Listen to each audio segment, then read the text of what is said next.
Mga Mari, good morning.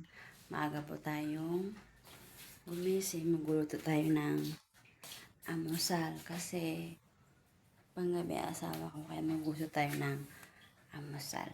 So, kukuha tayo ngayon ng sibuyas at bawang sa rep para sa supas. So, yan guys, nakapag-gayat na ako ng hotdog tsaka sibuyas, bawang, then yung chapsoy na isasahog natin sa supas. Hindi ko na pinakita yung paggagayat ko para mabilis tayo. Kasi alas 6 dito na yung asawa ko. Ayan. So ngayon isasara naman natin ang kaserola para paglulutuan natin ng supas.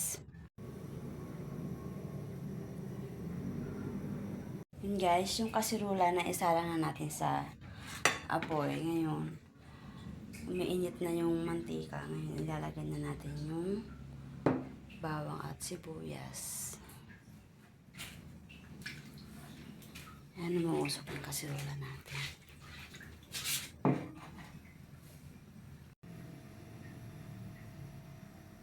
Ayan guys, naisalang ko na yung almusal natin yung sopa. So ngayon, aantayin ko na lang na kumulo para mailagay ko yung sapsoy.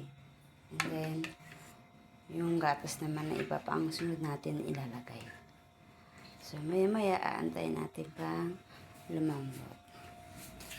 Habang nag-aantay tayo, malambot yung macaroni, magkakape muna tayo guys. Ayan guys, nalagyan ko na yung sopas ko ng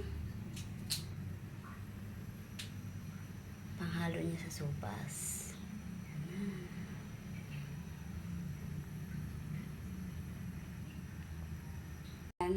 Tapos na ako magluto ng almusal.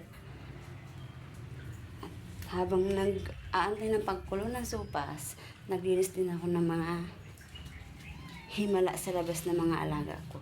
So, ayan. Good morning ninyo. Isang magandang umagang pinagpala. Ayan. Ayun, mga alaga kong mga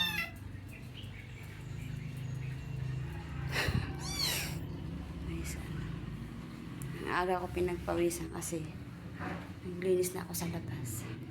So, ayan, mga mare, hanggang dito na lang aking video and God bless. Thank you for watching.